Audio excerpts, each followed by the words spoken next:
melach, messenger, angel. So, that's our Hebrew for tonight. Let's begin to look at these prophets. These are the prophets that are dealing with the partial remnant return, the partial restoration of the people of Israel back to the land of Israel. Remember, we studied that in Jeremiah and so on, that in Ezekiel, in 586 BC, the temple was destroyed, and the people of Israel, well, the people of Jerusalem, Judah, were taken off into Babylon. Not all of the people. Mostly the leading families, the elite, the class of the Jerusalemites and so on, were taken off to Babylon. I think the total number was about 20,000. So the population was close to 1.5 million at that time in Judah. And so a very small percentage of the people of Judah was taken off, and Benjamin were taken off to Babylon. The northern kingdom had already been taken off or had already been destroyed by the Assyrians in 722 BC. So this is certainly a partial ingathering. A remnant of the people that were taken out is brought back. Now, quite often, this restoration of Israel, or Judah in this case, is considered by some to be what all of the prophets were talking about in regards to the time of the restoration, particularly the Seventh-day Adventists, and even some of the Protestant movements, Protestant belief systems would maintain that this was that great ingathering that God had intended for Israel, and they rejected Jesus, so that ingathering was not complete. That's a position that's taken again by the Seventh-day Adventists, and just about, not all, but many of the Protestant movements. So, what's wrong with the concept that this was in fact the ingathering, that whole process in one? Why would we say that this was not, this period, these prophets, what they worked towards was not the ingathering that the prophets spoke about? Timing is wrong. But they would make the argument that they didn't give a time schedule. The prophets never said that it would be, 2,000 years in the future. Huh? Well, they would argue that the process was at work, things were happening in that direction, but then they rejected Jesus, so everything came to a stop. The argument is good and convincing. It can convince you very easily. It can. I mean, from the perspective of the replacement theologists and from the people that are not seeing this Israel as actual, the ingathered Israel. When you hear the argument that they set forth, it's very convincing. It's very convincing. And so I went off to a Seventh-day Adventist meeting one time, and that's what the whole emphasis of the message was at this meeting. And I walked away from there a little dazzled, a little shaken up. It took a lot to shake me up at that time, but it did shake me a little bit because they were putting it together in a way that it seemed to indicate that it could be true. And so for a couple of days, maybe 3 or 4 days, I was shaken up by the whole concept. And then I came to Tzemach one night, and we were studying just about right here in the course in Prophets 4. And Ken Garrison, who was the teacher at that time, took us to Isaiah chapter 11, which is where I'll take you, to Isaiah chapter 11. And clearly stated in Isaiah chapter 11 is where Isaiah prophesied, Isaiah 11:11.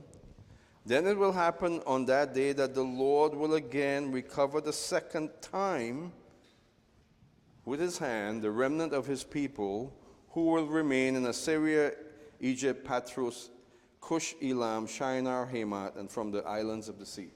So once I read that, it just completely debunked and refuted the notion that this ingathering period here was God's intended ingathering of Israel.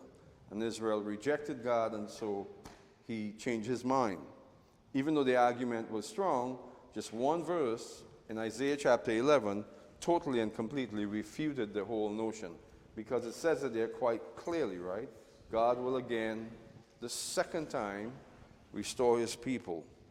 Now, all of Isaiah chapter 11 is pointing to the restoration of Israel and the great restoration of Israel and the establishment of Jesus' reign in the earth. Verse 10, for instance, it says, "Then in that day, the nations will restore to the root of Jesse," a reference there to King David, the son of David, "who will stand as a signal for the peoples, and his resting place will be glorious." So that's a very strong messianic reference. And then in that same vein, we see the same type of reference in verse 12 of chapter 11, but then right there between 10 and 12 we have God will again, the second time, bring his people back to the land.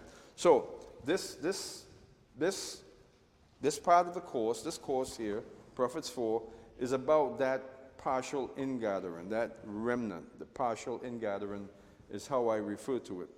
God never intended for it to be a full and complete ingathering. It was never his plan. The notion that God intended for a full ingathering with these prophets, and at that time, but they rejected Jesus, and he had to change his plan. That whole concept lends itself to saying that God was taken by surprise. God didn't know what he was doing, really. They sort of rejected him, and so he said, okay, well then in that case, I'm going to do something else. No.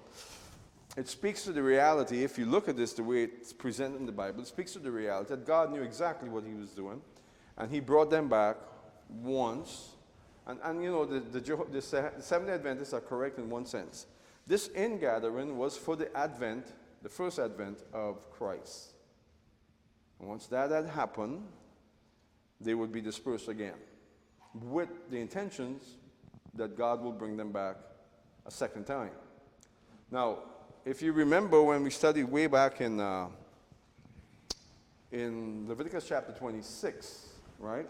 What did God say he would do with Israel if Israel would continually reject him and engage in idolatry? He will remove them from the land. He will drive them out into the nations. What else? It would be for an extended period of time until the land had regained its Sabbaths. He would give the land its Sabbaths. That's a very important reference that you must always keep in mind when you think about the ingathering or the restoration of Israel. God would drive Israel out as a result of their iniquity, their sin. He will give the land its required Sabbaths. He didn't state an exact period of time, but it alludes very clearly that it would be an extended period of time.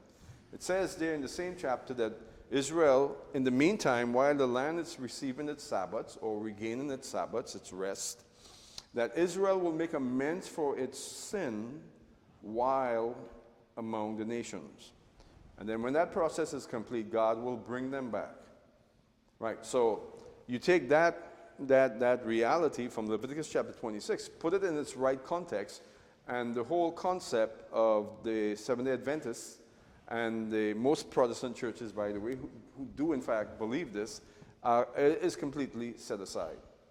Because God said that he would drive them out. It would be an extended period of time. They would make amends for their sins, but then he will bring them back and reestablish them. A very definitive statement. God meant what he said. So their rejection of Christ had nothing to do with their being driven out a second time. Because the truth is, 70 AD with the Romans was the actual complete dispersion of Israel. 586 BC was one step to 70 AD. So when God said in Leviticus chapter 26 that he would drive them out for their iniquity, it didn't happen in 722 BC. It didn't happen in 586 BC. It happened in 70 AD. That was the final leg, as I've said before, the final leg in God's dispersion process. Okay. So, The Protestants are completely wrong about that assumption. It's an assumption, really. There's nothing to back it scripturally, so it's just an assumption. It's used for the sake of replacement theology.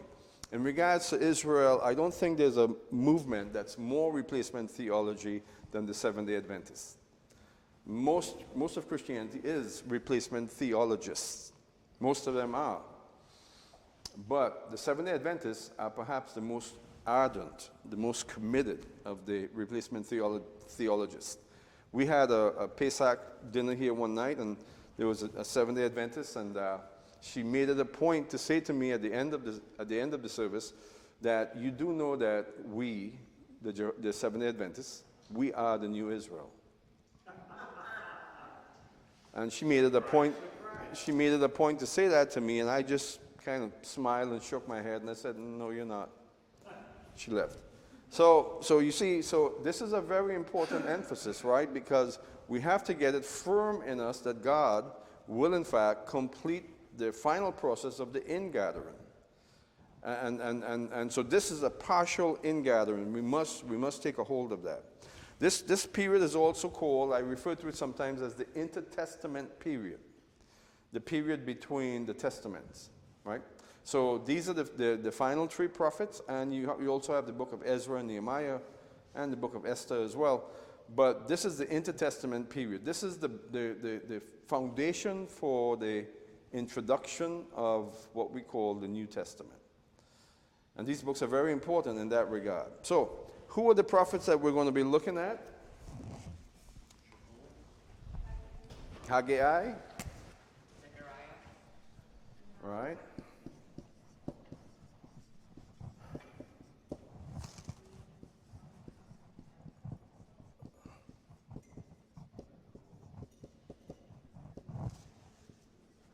And Malachi.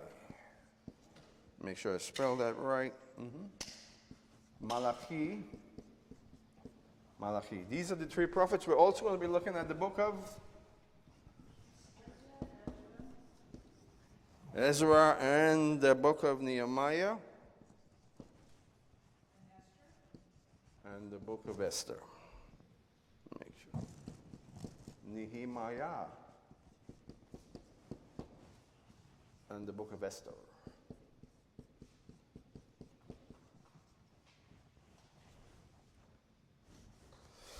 Okay. So we're going to talk a little bit in a while about what we know about these three prophets, what we know about the book of Esther, Nehemiah, and the book of Ezra. So let's talk a little bit about the historical period that we're looking at here. We're looking at the period between the rise and fall of the Babylonians, particularly the fall of the Babylonians. And they were not really Babylonians, right? They were actually a Semitic people. The actual Babylonians, Nimrod's Babylon, were Hamitic. They were Cushite people, but these are Semitic peoples. The Babylons in Nebuchadnezzar Babylon, they were Semitic, but they were given the name Babylon, right? So the period of the fall of that Babylonian empire was about around 539 BC. 539 BC is when the Medo-Persian Empire actually took over the Babylonians. So the two Babylonian kings or emperors or god emperors were really effective in establishing the Babylonian Empire were Nabopolassar and Nebuchadnezzar. There were two kings who followed after Nebuchadnezzar, son and grandson, that were not effective at all. They were just sort of kings that would be there for a short time before the Medo-Persian Empire would take over.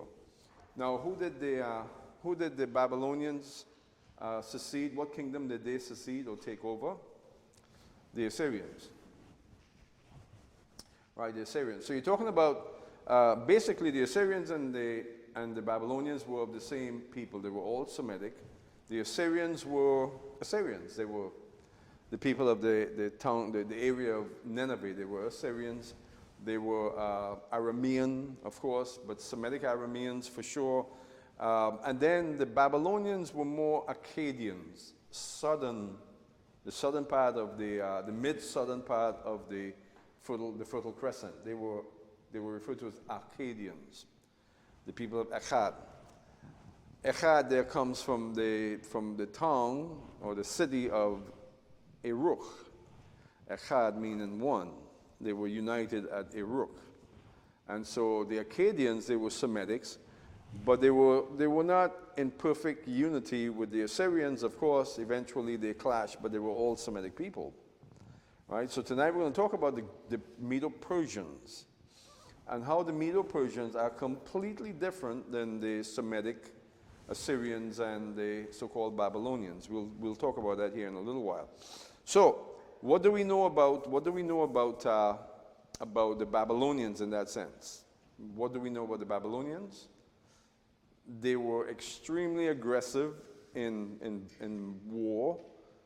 They would topple whole kingdoms and displace mass numbers of people, and they would completely they were genocidal in their approach to war.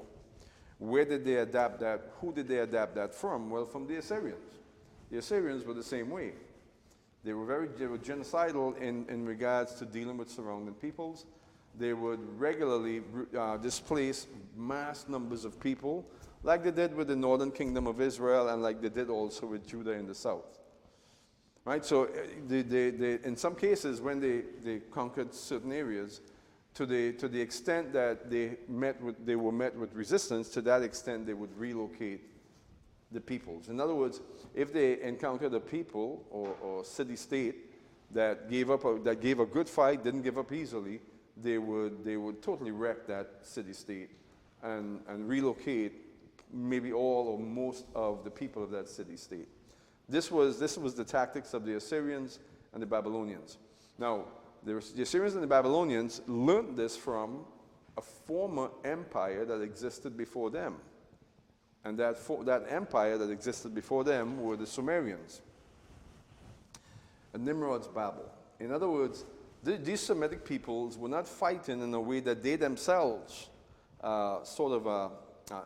by their own invention had entered into that type of battlement. It's something that they had embraced from the former Hamitic or the Kushite Empire, the Sumerians.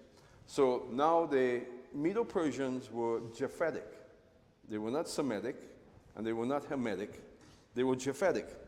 And essentially they were different people entirely, right? So they were not Hamitic, and they were not Sephardic or Shemitic. They were Japhetic. Like most of you here are Japhetic. They were Japhetic. Now, they had a completely different philosophy and approach concerning conquering of neighboring country states and city-states and neighboring countries. Their philosophy was entirely different. They would rule by decree, of course, but their approach was to build up the peoples that they would conquer. So rather than crush and subdue and suppress to ensure that people will not arise again to challenge them, they would sort of build them up, make them a stronger, a happier people. And in doing so, the idea is that the people who were conquered would serve them well and surrender to them more completely than the people that are being crushed. Their philosophy was entirely different. You can see that. They were basically saying, why crush a people and create dissent and provide the ammunition for an uprising or for a takeover in the future? Just subdue, take over, and then build up and make them more like us. And that was the philosophy. They were regime changers, for sure, but kinder and gentler, right? So, nation building, as we would refer to it, from what we were doing, from what we, the Japhetic people ourselves, what this country and the Western world has been doing in certain parts of the world. Our approach is very much Persian, not so much Semitic like the Assyrians and the Babylonians. So that's the difference between the Assyrians and the Babylonians necessarily. So we're going to see a whole change in approach and attitude, temperance, as they begin to rule over the people of Israel. during that period. All right, so you have these prophets. Now we'll talk about them here in a moment. We'll really elaborate on the prophets and the 3 books we're going to be studying here in a moment. So the Persians, they were great rebuilders. They would frequently take a people. They never did conquer Egypt. The Babylonians conquered Egypt. The Assyrians conquered Egypt. But the Medo-Persians never did. I don't think they wanted anything to do with Egypt, really. Of the 3 empires mentioned, the Assyrians, the Babylonians, and the Medo-Persians, the Medo-Persians were the least aggressive. They wanted to hold what they had taken. No question. They wanted to control and maintain what they had taken from Nebuchadnezzar, but they were not expansionists.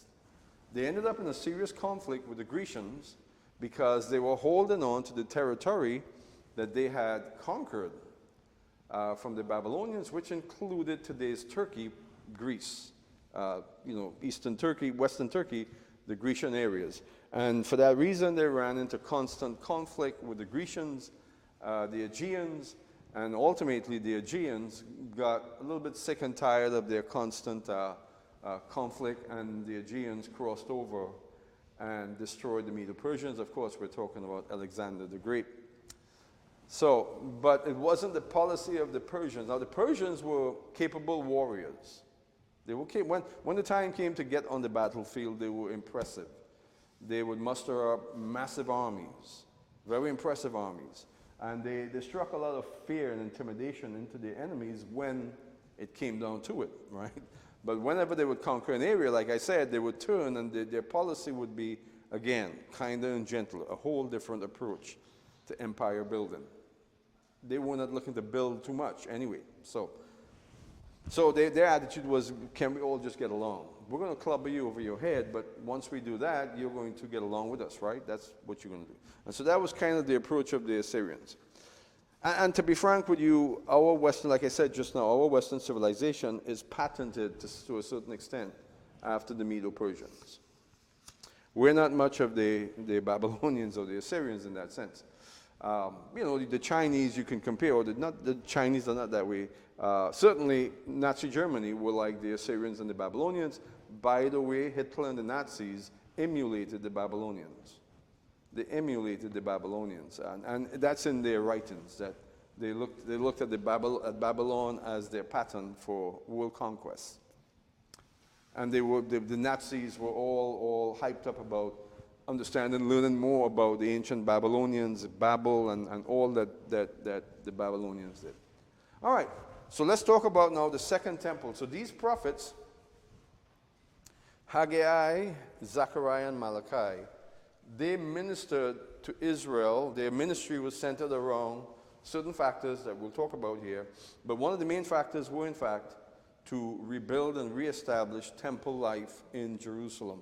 So, what we would like to look at here now is in regards to Cyrus.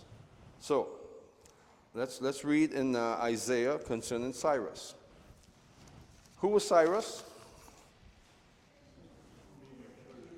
He was the first Medo-Persian emperor or king. He was followed by Cambyses.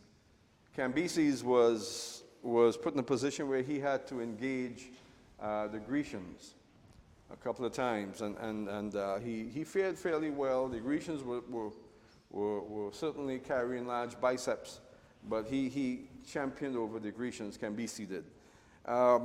Cyrus wasn't much of a warrior king, except that he took Babylon, and Babylon wasn't a strong effort. It didn't take much to take Babylon. Who knows the biblical story about the taking of Babylon by Cyrus? Where does it come from? In the book of Daniel, Daniel chapter 7 and chapter 6, we see where there's a transition between the final Babylonian king, who was the grandson of Nebuchadnezzar, whose name was Belshazzar. Right? And what was the story? Belshazzar had a banquet, and what happened? He was using the temple cups to have a party. He had wine, and there was a frolic, a party, and he called upon Daniel because a Hebrew inscription appeared on the wall. A hand appeared, and Hebrew inscription appeared on the wall, and he was perplexed about it. So he sent for Daniel. And what was the interpretation? What was the Hebrew on the wall? You've been weighed in the balance and found wanting. And of course, Daniel spoke to Belshazzar, and he said, "Behold, the Persian Cyrus is at the gate." And so shortly after that, Cyrus took the Babylonians, the whole Babylonian kingdom over. So, but Cyrus immediately went towards peace. So he destroyed the Babylonians. Wasn't much of a battle, and then he just within a short space of time proclaimed himself king of the new Babylon, king of the new realm, and started working towards peace. So one of the things he did in regards to working towards peace is he began to work towards the reestablishment of Jewish life in the land of Israel. Cyrus did. Cyrus was God's appointed king. God had appointed him for a specific task. And God referred to Cyrus as his servant. Let's read the references concerning Cyrus. So this Cyrus now was a Persian king, right? Persian king. He was a pagan. The Persians were pagans. He wasn't a believer in the sense that Daniel was a believer or even Nebuchadnezzar. Remember, Nebuchadnezzar had become a believer, right? He had a conversion experience, and he began to believe God, and God redeemed him. What was he doing for 7 years? He was grazing in the field because of he wanted to be a god. He wanted to be a god king, a god emperor, and God humbled him. Now, Cyrus was not a believer, but yet he was God's instrument. So let's read about Cyrus. In Isaiah chapter 44, someone read verse 28. In fact, let's read a little more because the backdrop is important. Isaiah 44, 24 to 28. Someone read that for us if you would, please. This is what the Lord says, your Redeemer and Creator. I am the Lord who made all things. I alone stretched out the heavens. Who was with me when I made the earth? I exposed the false prophets as liars and made fools of fortune tellers. I caused the wise to give bad advice, thus proving them to be fools. But I carry out the predictions of my prophets.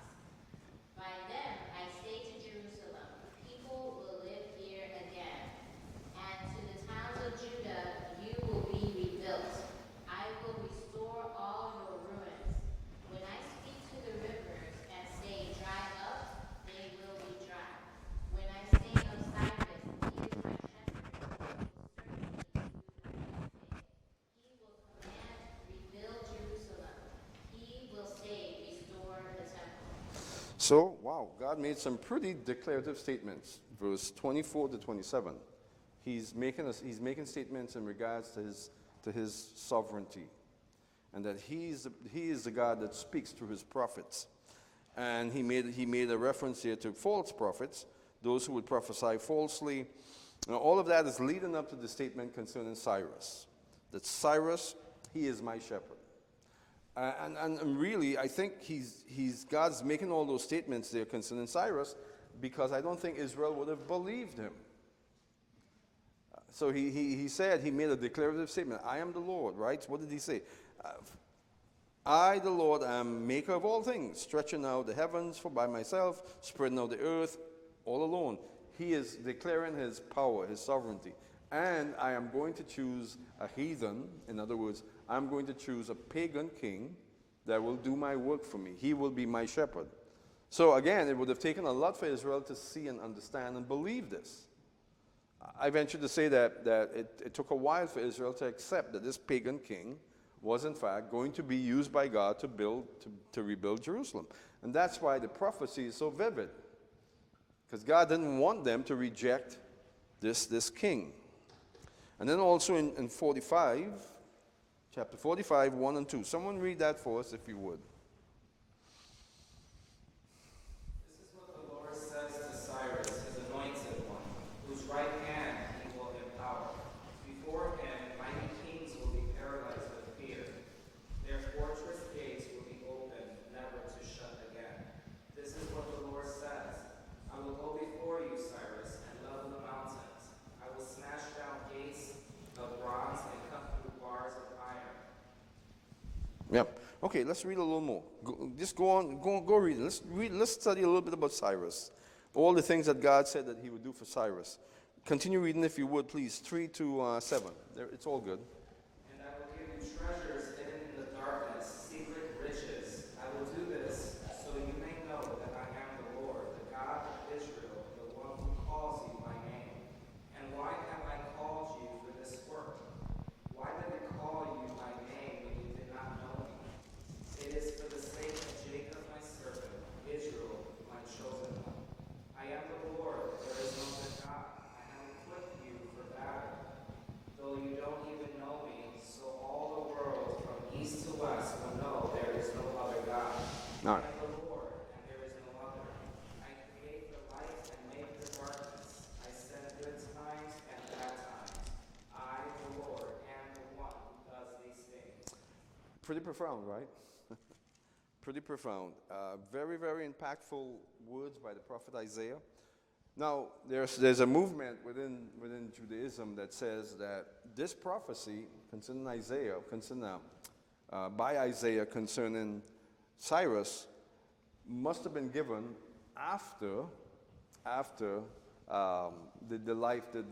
life of Isaiah.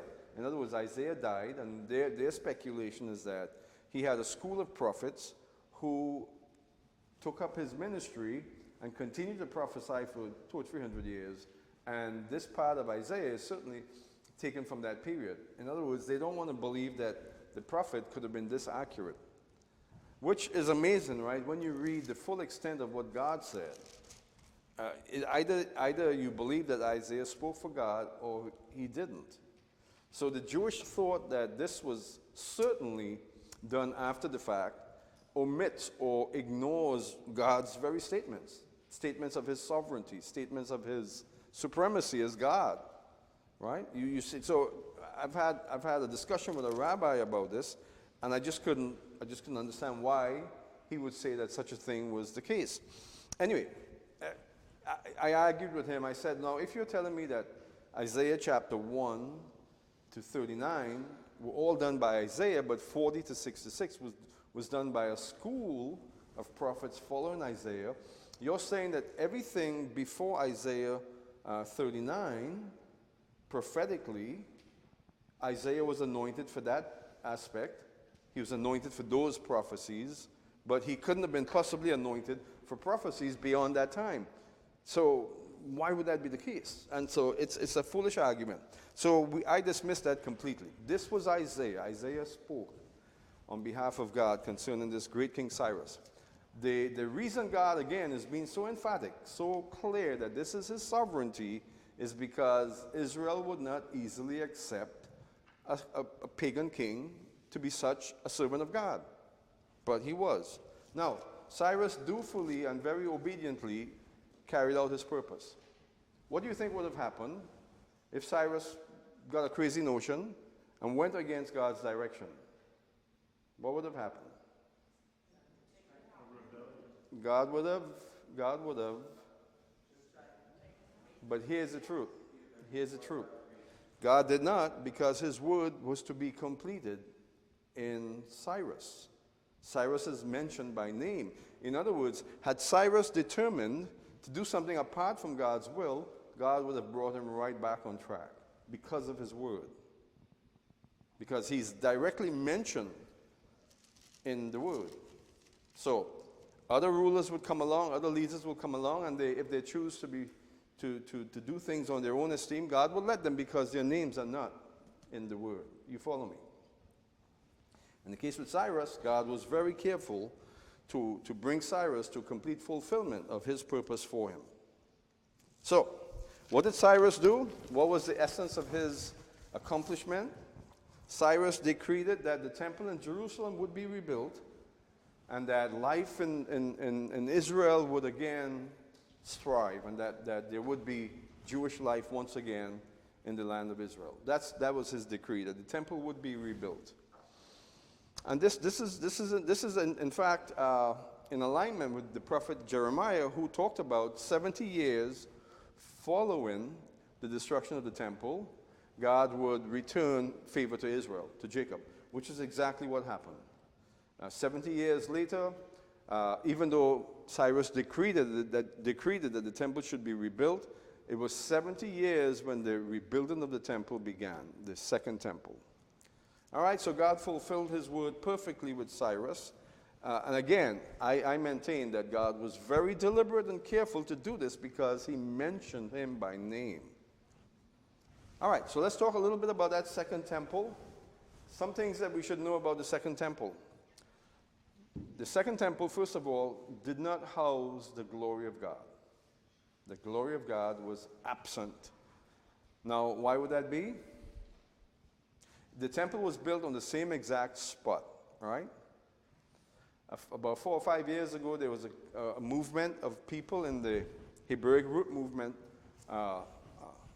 genre of movements.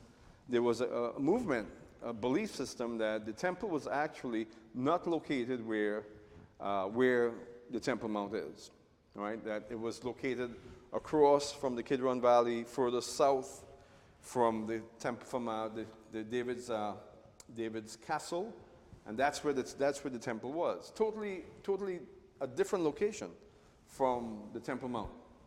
Now, even though all of the archaeological evidence is clearly pointing to the temple being built on the Temple Mount, I mean, the evidence is preponderous. It's just you have a ton of evidence there.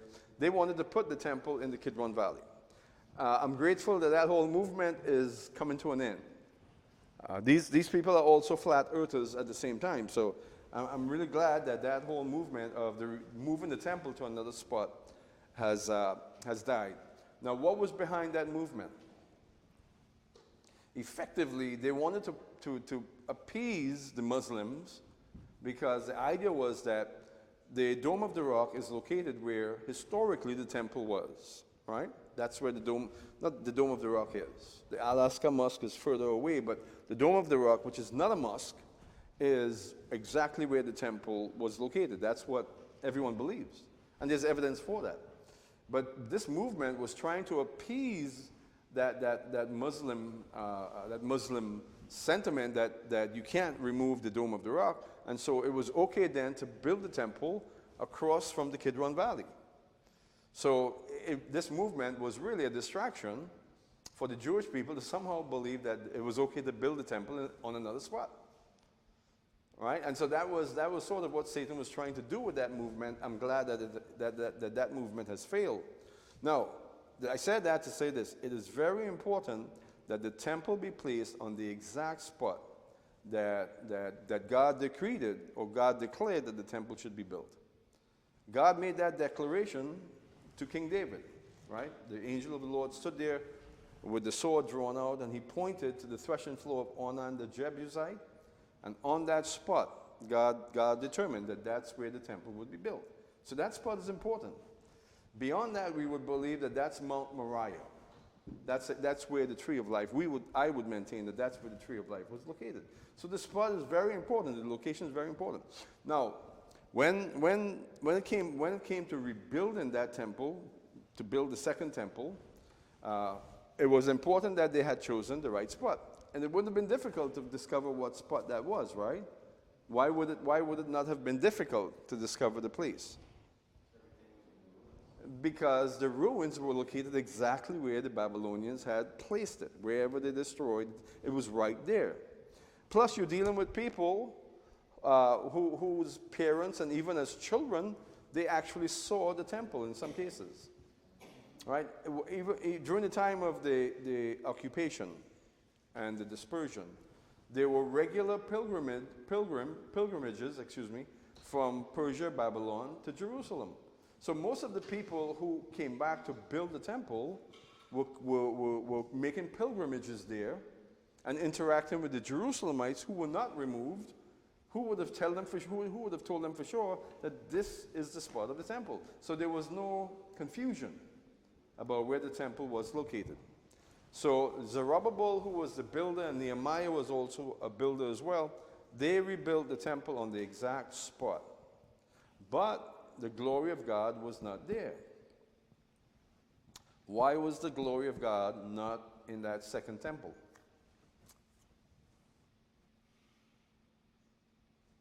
Why?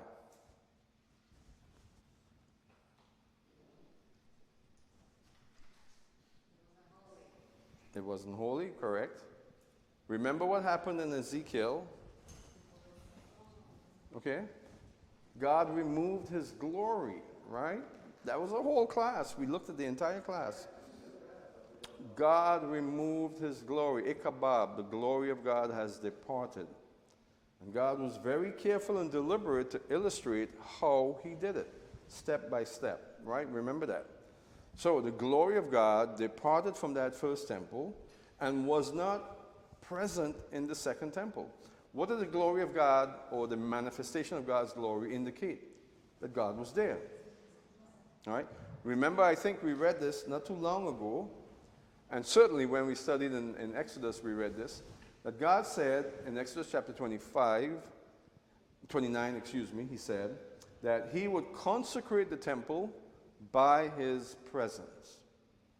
And that his presence, the evidence that the temple was consecrated, would be his presence, his glory in the midst of the temple. So that second temple, there's no evidence at all that God's presence was ever there in the same capacity that it was during the first temple period. Because in the first temple period, we're talking about the same manifestation of God's glory that existed in the wilderness, right? Pillar of cloud, pillar of fire by night, pillar of cloud by day. So that wasn't there. It was just effectively, that second temple was a shrine. It really wasn't a temple. Because for it to be a temple, in a temple, a deity resides. So for it to have been a temple, the glory of God, the presence of God would have had to be there. But it wasn't. So more or less it was a shrine. Just a shell of the temple. Now, concerning the second temple also, it was not anywhere close to what it became during the times of King Herod. So that temple was built about 350 years, 400 years before Herod came on the scene. Once King Herod came upon the scene, he was a politician, right? He really was an Israelite. He was an Idumean, probably had some Jewish blood in him. He was an Idumean, and the Idumeans were Ammonites, the people of Ammon, an Idumean. But he claimed that he was related to the Hashmoneans, the Maccabees. The Maccabees also became known as the Hashmoneans. And so Herod, who was an Idumean, an Ammonite, claimed to be an Hashmonean. And he had to do that in order for what purpose? To gain the respect of the people of Israel. That he was a great descendant of Judah Maccabee, a Hashmonean, and he wasn't. But so he was in constant fear because he wasn't legitimate. He lived in fear. He was always concerned that someone would stab him in the back and succeed him, replace him as king of Israel, and that's because he wasn't legitimate. And he lived in fear. Horrible, horrible personality Herod was. So to appease the people, he took the temple that was there, the temple that Ezra, Zerubbabel, and Nehemiah built, and he really elaborated on it. So, by the time of Jesus, that second temple had become one of the seven wonders of the ancient world. It was an incredible edifice. The columns were massive. There were gold capitals on the columns. It was amazing. It was really, really something to behold. All of the artists' renditions of it supports that it was quite a temple. Better in appearance than Solomon's temple. But all of that glory that Herod placed on that temple, or in that temple as well, couldn't compare to the glory that existed in Solomon's temple, because that was the glory of God. Right? Two different glories, but it was the glory of God that made Solomon's temple what it was. Remember when Solomon consecrated the temple, what happened? What happened? Good. The glory of the Lord filled the temple, and all of the priests had to back away together with Solomon, and the people fell down and worshiped God. They praised him because of the glory that appeared. This never happened. This never happened with the second temple. How do we know this? Well, there's no report ever of any such thing happening. In other words, if in the book of Nehemiah or in the book of Ezra, they got to that point where they consecrated the temple, they made all of the necessary sacrifices listed in the law, and something like that happened, it would have been recorded. But there's no such record of anything like that happening. In other words, they stood there and they dedicated the temple, sprinkled the blood, and did everything that Moses did with the tabernacle. They did everything that Solomon did with that first temple, and nothing happened. Now, that must have been quite a letdown, right?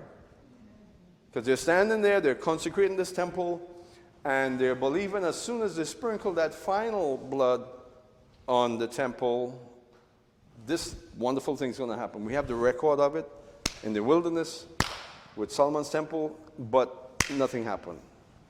They all went home. The glory of God was never there. And why is that? God made a promise in the book of Ezekiel. What was the promise?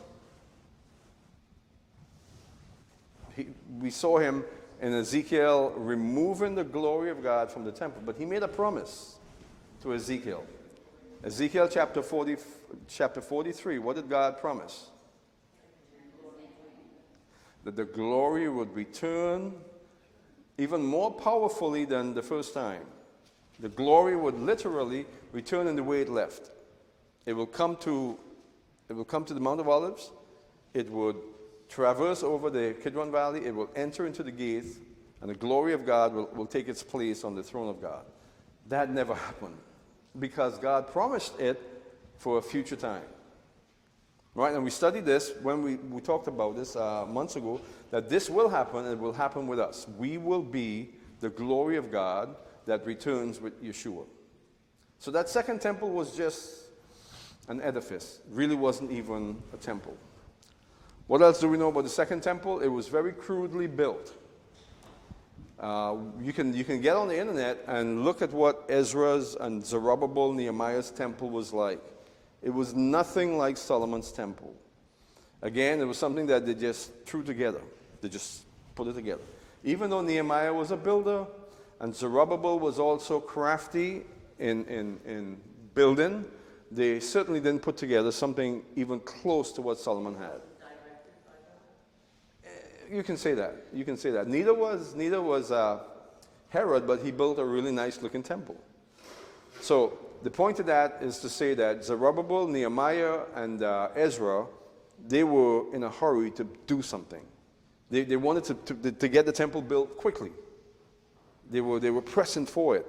And so they just put together the shell of the temple, perhaps with the intentions that once they have the temple up, the temple is consecrated, then we can begin to elaborate on the temple, right? Which is totally in contrast to how God instructed that the temple should be built. But they were doing the best that they could, right? They didn't have a lot to go with. The presence of God was not there, not like it was with Solomon. So let's talk about these prophets in a little more detail now. These prophets, Haggai, Zechariah, and Malachi, their ministry was centered around the reestablishment of righteous living in the people of Israel. Not that the people of Israel were living righteously before. They were not. They were not. Prior to the destruction of the temple, how was the people of Judah living? What type of lives were they living prior to the destruction of the temple? They were not living, right? They were ignoring the actual prophets of God. They were listening to prophets who were prophesying suitable to them.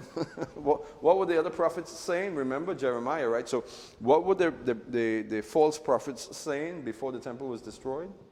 God will never destroy Jerusalem. He will never destroy this city. God will never destroy his temple.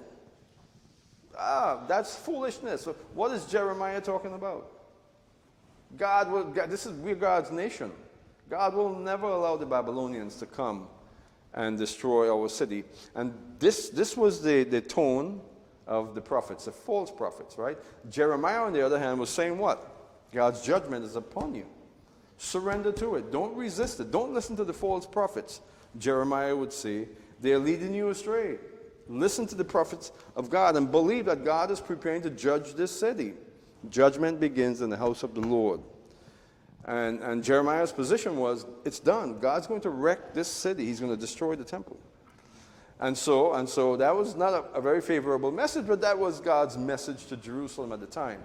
So following its destruction and the restoration, the message changed. And the message of these prophets, as it came from God, God guided these prophets to speak about returning or coming to a place of righteous living, even though they didn't live righteously before. So he was actually calling them to reformation, right? To reform your evil way of life and return to God with fidelity. That's what these prophets were saying, more or less. And so the message was, get your act together, Israel. You've been driven out. You've been destroyed. Jerusalem. God removed the northern kingdom. He removed the Benjaminites and the sons of Judah. Look at what God has done. It's time to take God seriously. And so that was effectively the message of Ezra and these prophets. Now, not surprisingly, that it was during the time of Ezra that suddenly a scroll of the Torah was discovered. Where was it discovered? In the ruins of the old temple. So it was literally discovered while Ezra was right there working through the rubble to rebuild that temple. So as they found the scroll, the Torah, that was a boost to them. That was like God speaking to them. Because they were not, prior to the destruction of the temple, they were not living according to Torah. They were disobedient, right? They were not observing the Shabbats. They were not observing all of the biblical festivals. One of the things we see during this period of Reformation is that once they discovered the Torah scroll, they began to celebrate biblical festivals. Sukkot was one of the festivals that suddenly they began to celebrate. Pesach, it implies that they were not doing it before. Now, there's evidence in the Chronicles, in the two books of Chronicles, that the kings of Judah from time to time would celebrate Pesach. It wasn't something that they did consistently. Remember, some of the kings were just evil, just plumb evil, and they would not celebrate God's festivals. But then you had kings like Hezekiah. Hezekiah celebrated Pesach. So you see, Israel was not consistent. The point is that following the regathering during this time of Reformation, Israel was led by Ezra, primarily Ezra, towards keeping the Torah and keeping the festivals, keeping the Shabbats very carefully. Again, when they found the scroll, the Torah scroll, Leviticus chapter 26 was big and bold right in front of them. Right? So Ezra found the scroll. They sat over it for weeks reading it, just pouring themselves into it. And then they came to Leviticus chapter 26.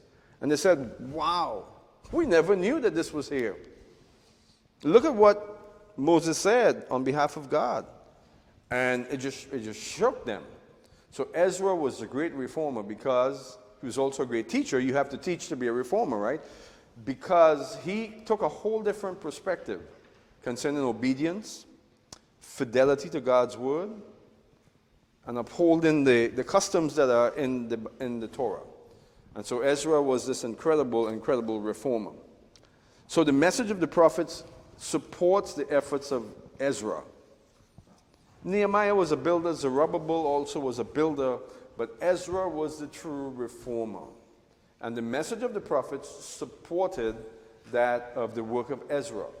Ezra's ministry began before the time of the ministry of these prophets. Haggai was the first of the three. Haggai began to prophesy after Ezra began his ministry towards the Reformation.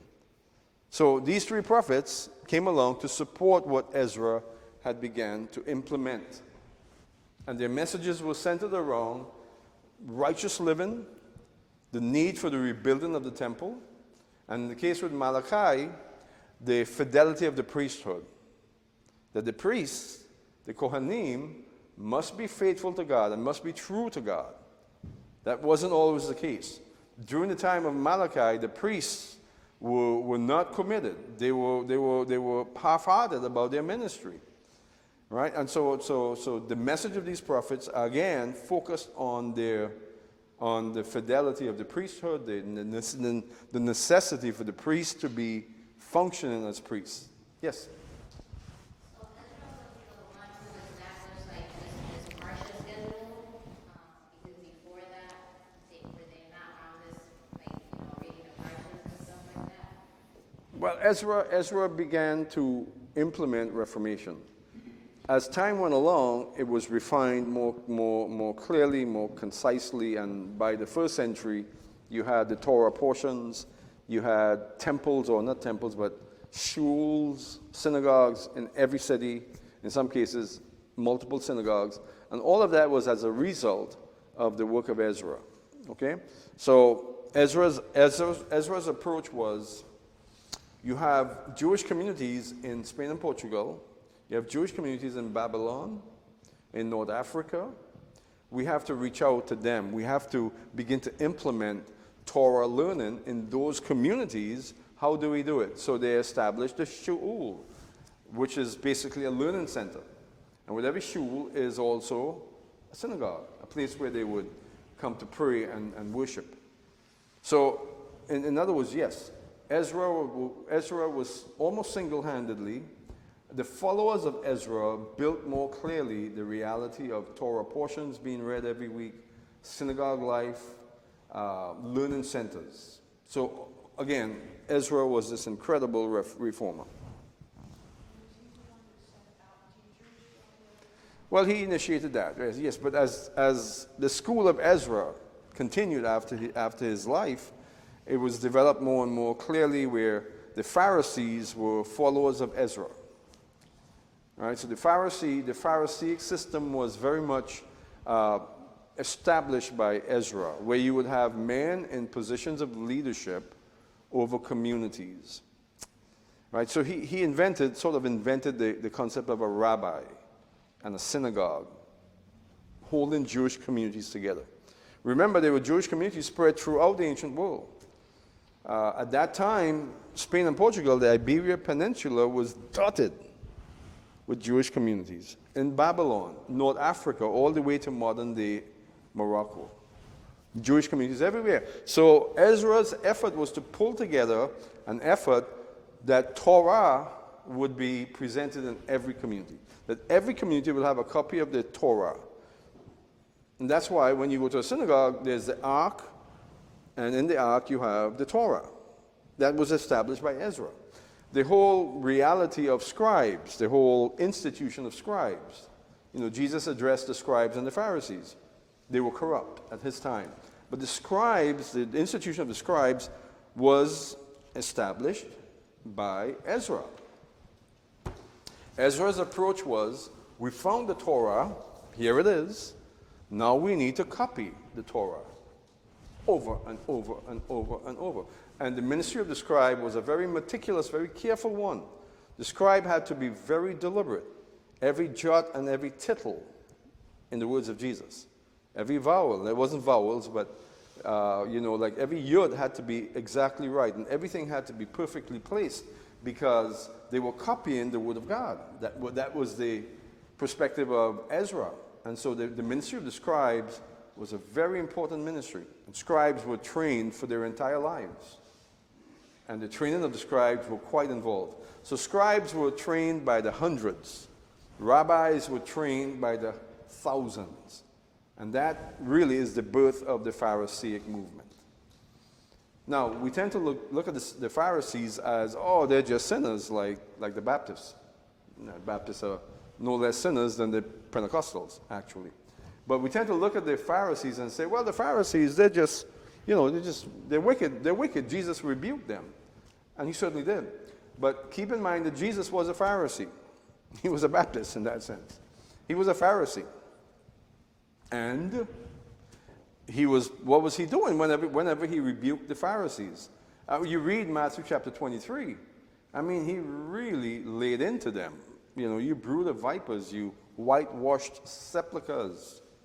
He really tore into the Pharisees. But he wasn't speaking to all the Pharisees. He was speaking to the leadership, particularly the Sanhedrin. And the Sanhedrin was totally corrupt, right? It was during the time of Herod the Great that the Sanhedrin that existed at that time, that was mostly upright and Pharisaic, were completely killed by Herod. Herod destroyed the Sanhedrin. What is the Sanhedrin? Anyone knows what the Sanhedrin is? The Sanhedrin, remember in the Exodus story, Jethro said to Moses, choose 70 men that are able leaders, and they would lead together with you.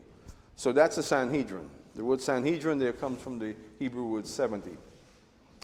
So the Sanhedrin at the time of Herod the Great were fairly upright and not purchasable. Herod didn't want this, so he had them all replaced by mostly Sadducees, who were very politically oriented. They were not believers. The Sadducees were barely believers. They didn't believe they only upheld the Torah only. They didn't believe in the prophets. The Sadducees didn't. They didn't believe in the writings, the Psalms. They didn't see that as inspired scripture. They had no purpose for the prophets, right? So you can compare the Sadducees to many Christian faiths and movements today, the Sadducees. But the Pharisees were more faithful. They were more believers in the way that we would think of believers, right? They believed the full gospel, in other words. They adhered to the prophets. They adhered to the writings and so on. Jesus was a Pharisee because Jesus frequently quoted from Isaiah. He quoted from Torah, but he also quoted from the prophets. He was a Pharisee. Again, the Pharisaic movement was established and put in place by Ezra. Ezra HaRabbi is what he's referred to, Ezra the Rabbi. All right, so the function again of these prophets to reestablish righteous living in Jerusalem and to bring fidelity to the Kohanim, to the priesthood. There was a problem with the priesthood. They tend to, again, like I said just now, they tend to be not faithful to their responsibility. And Malachi was the prophet that really addressed the priests. And he had strong words for the priests. Okay, let's move on. All right, let's talk a little bit about the historical background of the period. That's important because we need to know exactly where we are historically in this period. So we're talking about the period of the Medo-Persian Empire. All right, Cyrus was the first king of the Medo-Persian Empire. He initiated the regathering. Even though it was a partial, temporary regathering or ingathering, he initiated that. The Babylonians, they were defeated and replaced in the year 535 BC. The Medo-Persian Empire reigned from 539 BC to 339 BC. So the Medo-Persian Empire had about a 200-year reign, exactly 200 years. So during this 200-year period is when most of the reform, if not all of the reform, took place. What happened with the people of Israel during the Grecian period? Anyone knows? So again, 200 years of the Medo-Persians, and really good things happened. Again, the Medo-Persians were not crushers of empires. They were regime changers, but kinder and gentler. So it was during that period that Israel benefited the most. And again, most of the Reformation that we're happy with, again, as Christians, we have a lot to thank Ezra for, quite frankly. We would not have had the Bible. A lot of what we believe would not be if it was not for Ezra. So indirectly, we can say thank you, Cyrus, or thank you, God, for appointing Cyrus, because God appointed Cyrus and we have the Word of God. All right? So So during this period, Israel prospered. But then suddenly the Grecian period happened. And what happened during the Grecian period? Martial law, yes. Martial law, but more so martial law, the Jerusalemites were subdued. Greek Hellenism took over the people of Israel. What is Greek Hellenism? Greek Hellenism is basically Greek lifestyle. So the people of Israel began to embrace the Grecian lifestyle. The Sadducees, their movement came from the Grecians. They were Hellenized Jews. The Sadducees were Hellenized Jews, or Greek Jews. All right, and what was the philosophy of the Greeks? Anyone? Live and be merry. Live and be merry, kind of, yeah. What was that? All centered around man?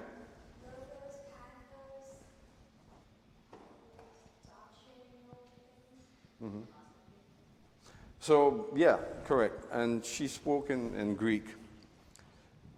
So, basically, the Grecians said, of the gods, we know nothing. Of man, we have some understanding. So, let us build our empire based on what we know of man. Of the gods, we know nothing. But yet, they were a highly philosophical society. They gave us all of the great philosophers, right? The philosophers basically providing insight or working to provide insight apart from God. That's kind of what the philosophers did. But the Grecians, by and large, were very, of the gods we know nothing. We have ourselves. We have man's strength, and we will build for ourselves a better world. And clearly, you can see in our current civilization the remnants of the Grecian Empire. We will build for ourselves a better world. Atheism really is very Grecian. The reality of people rejecting God and having a right to reject God, it seems to be more intelligent to reject God, comes from the Grecians. Because the Grecians were the ones who said, hey, don't give us that spiritual stuff. You Jews who are believing in a God, in his written word, you're so, 2000 BC-ish. We are more like, current. The Grecians were very much like that. And of course, that played a lot of attraction roles in the people of Israel. The Sadducees, for instance, and all of the Israelites who wanted to be above the lowly Pharisees, the people who were actually believe in God, they would ascend and they would embrace Hellenism, the Grecian way of life. Our culture is very Hellenistic. Very Hellenistic.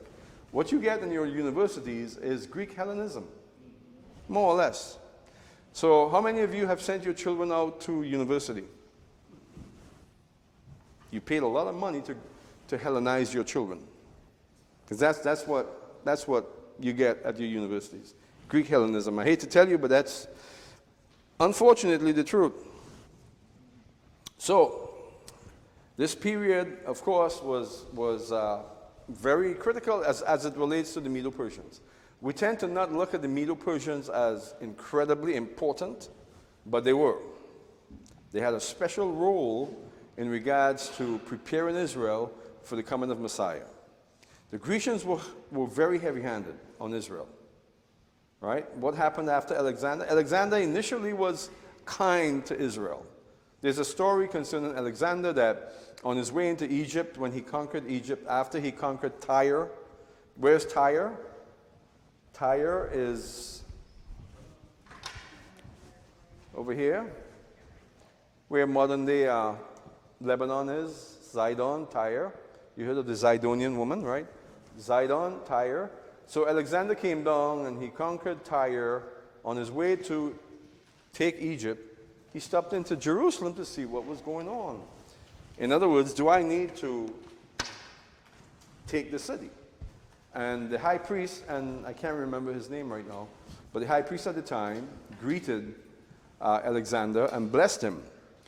And according to the story, Alexander had a bit of a spiritual moment when he went to Jerusalem.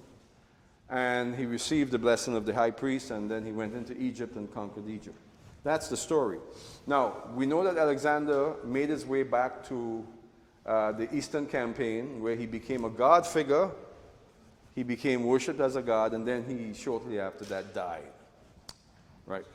So, 4 generals, we know the story well, the story of Antiochus Epiphanes. 4 generals took the place of Alexander and took reign over his vast kingdom. Antiochus Epiphanes, he took the Seleucid Empire. He ultimately would take over the Ptolemaic Empire, which is Egypt. So this particular Grecian king, Antiochus Epiphanes, was very heavy-handed and very cruel towards Israel. He denied Israel their right to worship on Shabbat.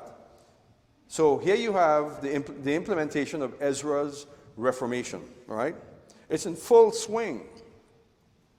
220 years, 240 years or so after Ezra implemented this great reform, here comes this Antiochus Epiphanes, and he plans to put an end to it. Of course, the devil was certainly behind it. Right? So Antiochus Epiphanes did what he did and really grieved God horribly. And God decided that he was going to destroy Antiochus Epiphanes and make an example of him, the abomination that causes desolation. That was the example that God had decided to make of Antiochus Epiphanes, which is what he did. So Antiochus Epiphanes was very heavy-handed on Israel and suppressed Israel to the point where God responded and destroyed Antiochus Epiphanes. Antiochus Epiphanes died a horrible, very mentally anguished death in Persia. What was he doing all the way over here? Well, he was being defeated by the Israelites, by the Maccabees, the Hashmonean, so frequently, so completely, that he was running out of funds, completely running out of funds. He literally could not fund the war against the Israelites. And so his campaign was to go to the west or the east and raise as many cities as he could and come back with enough gold to complete the campaign against Israel. It was in the east where he realized, and the story in the book of Maccabees is so wonderful. It says it there in the book of Maccabees. Antiochus Epiphanes realized that he had grieved the God of Israel, the God of heaven, and he died. A miserable death. So that gives us a sense for the period we're dealing with here, right? So now we're talking about before Antiochus Epiphanes came into power, before the Maccabees came into power. So I talked about the Maccabees for this purpose. So we would understand the incredible fervent and faith that led to the Maccabees. In other words, Ezra's reformation and the faith that he had incite or inspire into Israel is what caused the Maccabees to stand up and say, we're not going to succumb to the Grecians. They were that fervent. So that just gives credence to the reality that Ezra was an incredible reformer and teacher. Next to Moses is Ezra in the Jewish world. Ezra is pretty close to Moses. And from my perspective, he is pretty close to Moses. Moses had a special anointing. Ezra had a special task, and he carried it out very well. All right, so this gives us a sense for the period and the history, the historicity, that's a big word, of the period. All right? I think we can move on. Any questions? I'm just going on and on and on here. Any questions? All right. We can move on. So let's talk about these prophets.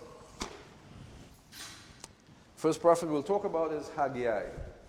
What do we know about Haggai? Not much. Not much.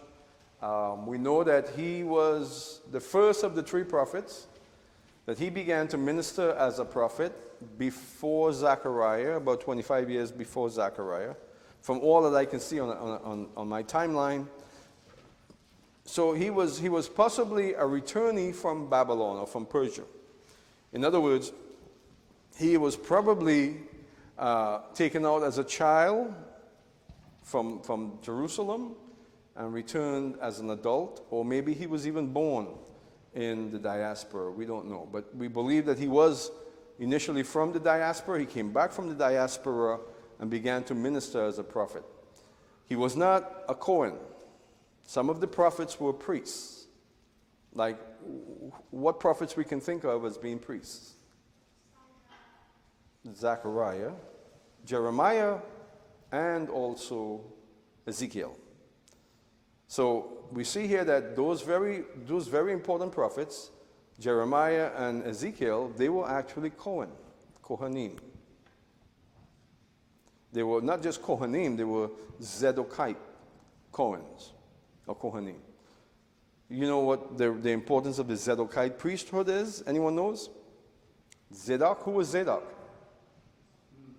Zedokite. Zadok, who was Zadok? No. Zadok? Anyone? You're free to research it. I'll talk about Zadok. So Jeremiah, Ezekiel, and most definitely Zechariah was Zedokite priests. They came from the house of Zadok. Now Zadok was a descendant of Pinchas, right? Remember Pinchas? Pinchas, what was outstanding about Pinchas? He took action when Moses and Aaron stood there and wept about what was happening with the children of Israel. Pinchas said, enough of this. He grabbed a spear and he took action. Now, in Numbers chapter 25, God made a special promise to Pinchas. He said, I will give you an enduring name and an enduring house. So here is a son of Aaron, Pinchas, who took action when Moses didn't, and the other sons of Aaron didn't. And when he took action, God took note of him and said, because you took action, in effect, God said, I'm going to build for you a lasting name. Now, he had a son. Now it's evident that Eli, you remember Eli? He was the high priest. Eli was one of the sons of Phinehas, or descendant of Phinehas. So there's evidence that all of the high priests, maybe even most of the priests that followed after Phinehas were sons of Phinehas. And then came another son of Phinehas who was Zadok. Zadok was the high priest during the time of King David. And he fought faithfully with King David. Zadok was a royal priest. And what I mean by that is a royal high priest.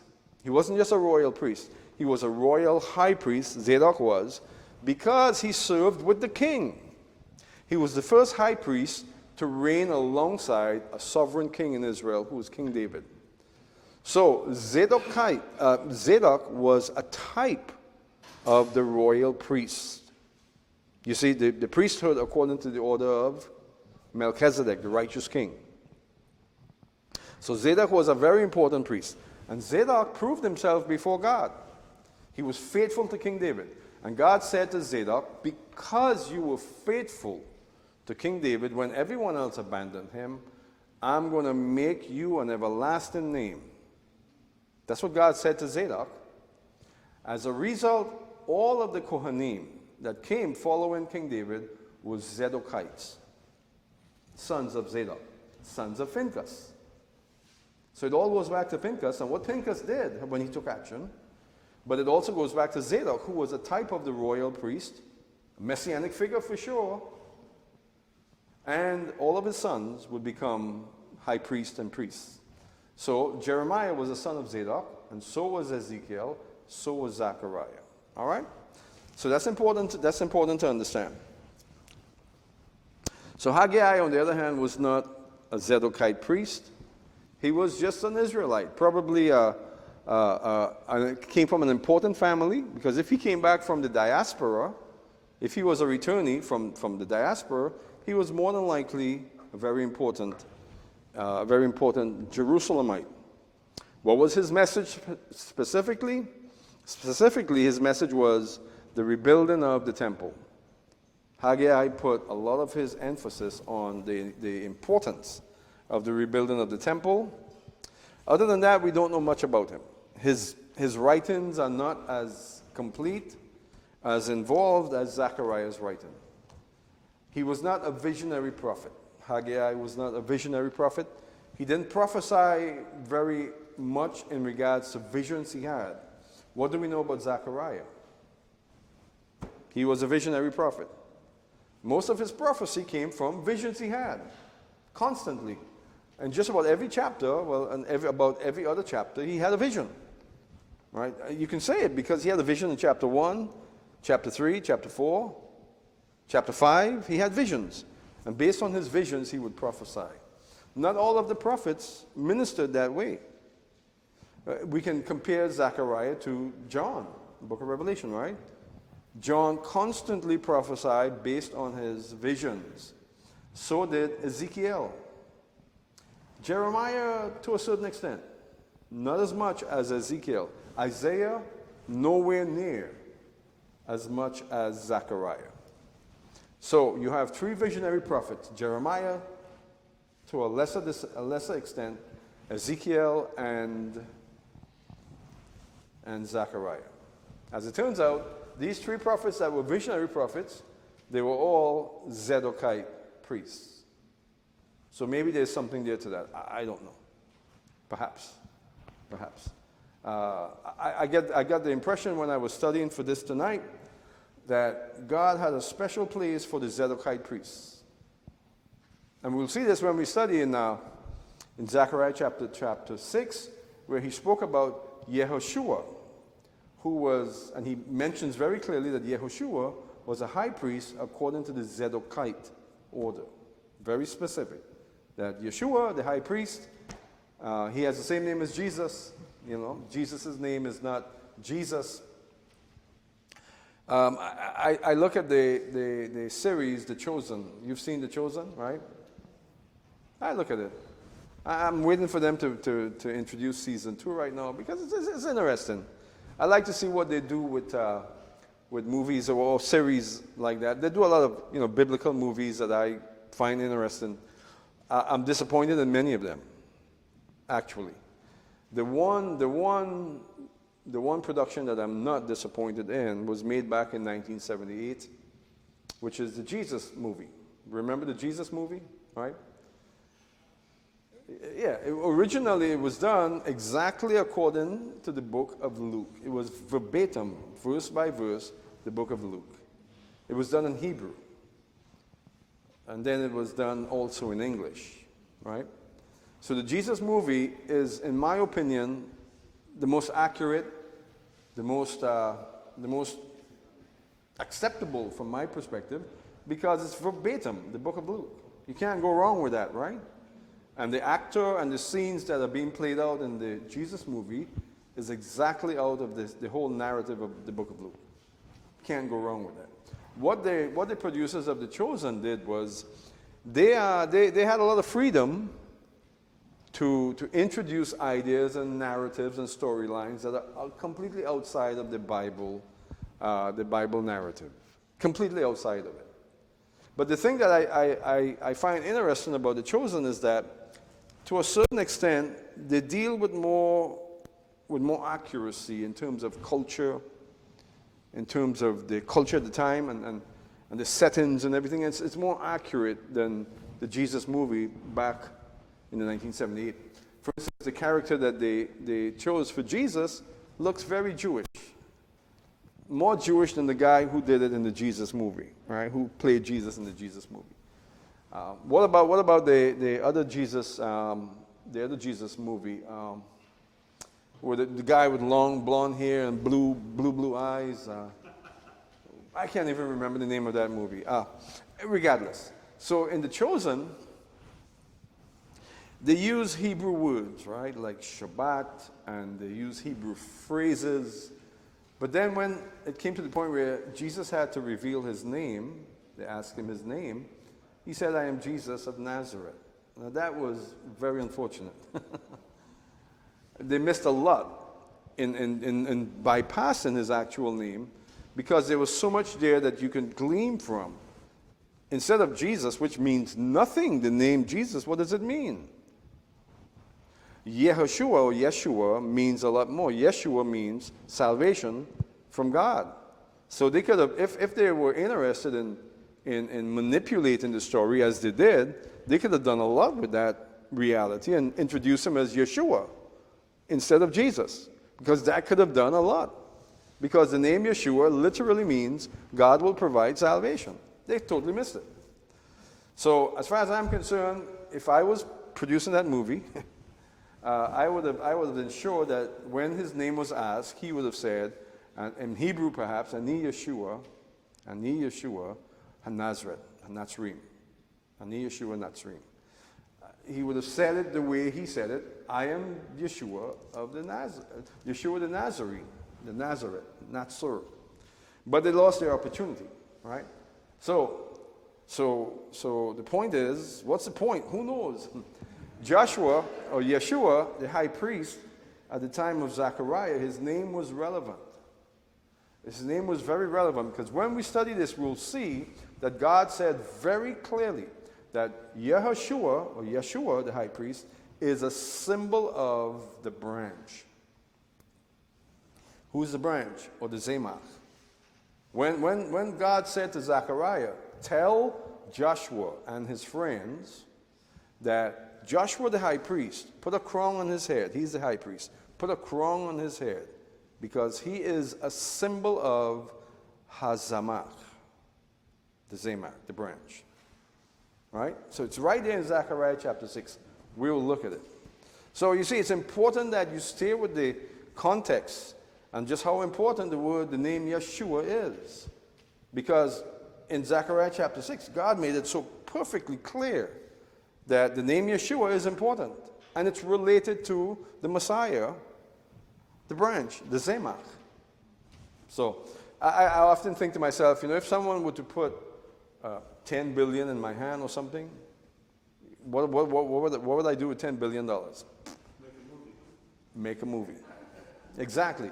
If someone said, hey, here's $10 billion, I think you can do a wonderful job, better than the other guys, I would say, you're probably wrong, but I'm going to do my best. 10 billion can go a long way. And I would begin to look for talented people, but I'm going to make sure it's done biblically. If that could ever happen, it's just a pipe dream, really. But I would ensure that it's accurate. I would pull from actual messianic references, such as what we see here. Think about it. You're making a movie about Yeshua, about Jesus. And you want to establish that he is the Mashiach, the sovereign king, the one promised from millennia. You go back to Zechariah, and you take from Zechariah chapter 3 and Zechariah chapter 6. When God said clearly that you, Yeshua, salvation from God, put a crown on his head, a golden ornate crown on his head, because he is a type of the great king, the branch. How profound would that be? What could you do with that in the movie? I mean, you can do a lot with that, right? You can really exalt and lift up God and the prophetic aspect of that whole picture. How prophetic was that? You see, when you bring prophetic reality to light like that, it lends to the power of God. It lends to the reality of what God is doing and what he's preparing. So, again, Joshua, very important. Yeshua, very important high priest here. Zechariah and these prophets, in fact, all served under Joshua, the high priest, except perhaps Malachi. Malachi didn't, but certainly Haggai and Zechariah, Ezra, Nehemiah, and Zerubbabel served under the headship of Joshua, Yeshua, the high priest. All right, so he's a very important character in the Bible in that he is a type of. So let's talk about Zechariah. In fact, let's take a break and come back at 25 after 9, and we'll begin to talk about Zechariah. Very much like Zechariah, Ezekiel, and Jeremiah as well. So he was a prophet and priest. So right there you begin to see the office of Messiah, right? Prophet, priest, and king. So then you think of Joshua, the high priest, who wasn't a prophet, but he was crowned by God. God crowned him. It was allegorical, right? It was archetypal, but God crowned him. He put a crown on his head and said that he would, the office, Zechariah chapter 6, it says it. The two offices will be between his feet. That's what God said about Joshua. What offices? The office of king and priest. But Joshua was not a prophet. Zechariah was a prophet. So Zechariah was also more than likely a returnee from Babylon. Likely he went over when he was a child, or perhaps he was even born, perhaps, in Persia, and came over. He was apparently relatively young when he became a prophet. Zechariah was. Zechariah was a visionary prophet, and of course you know what I mean by that. He prophesied based on his visions. God gave him visions, many visions, and based on his visions, he would prophesy. Who would like to name, I'm going to challenge you, who would like to name two prophecies of Zechariah, even though we haven't studied Zechariah, but we've certainly talked about them. Who would like to name two prophecies of Zechariah that was based on visions?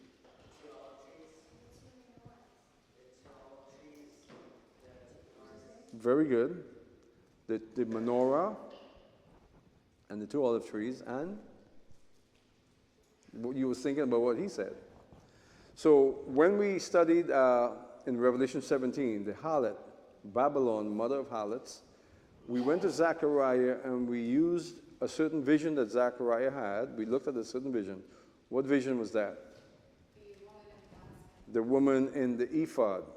The ephod, and she was put on a pedestal in Shinar, which is Babylon. Shinar, Babylon. All right. So he was a visionary prophet.